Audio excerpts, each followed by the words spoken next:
আজ আমরা যাচ্ছি বৃষ্টির মধ্যে শপিং করতে। আয়নায় নিজেকে দেখে জুডিও থেকে নেওয়া বর্ষার জুতো পায়ে দিয়ে হাতে একখানা ছাতা নিয়ে বেরিয়ে পড়লাম আজকের মিশন পুজোর কেনাকাটা। বৃষ্টির পরিমাণ ক্রমশ বাড়তে লেগেছে, তবে আমাদের মনোবল ভাঙতে পারবে না এই বৃষ্টি। চলে গেলাম ডাকবাংলো মোড় মার অফিসের নিচে, ওই যে ম্যাডাম অফিস থেকে বেরোচ্ছে। প্রথমেই আমরা শুরু করলাম মার অফিসের নিচের বাটার শোরুম থেকে।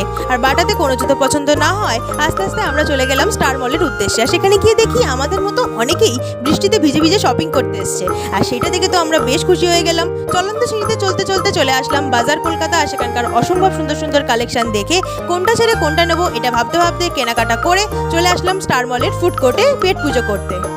বর্ষার দিনে মশালা ধোসাকে এনার্জি জুগিয়ে আমরা চলে আসলাম ইউ স্টারে। সেখানে কোনো কিছুই পছন্দ হলো না, তাই মন খারাপ নিয়ে চলে গেলাম জুডিওতে। জুডিও থেকে বেশ কিছু কেনাকাটা করার পর আমরা আবার ভিজতে ভিজতে চলে গেলাম ভি মার্টে। আর ভি মার্টে গিয়েও বেশ খানিকটা জিনিস কেনাকাটা করা হলো। এইভাবেই আমাদের আজকের দিনটা কমপ্লিট হলো।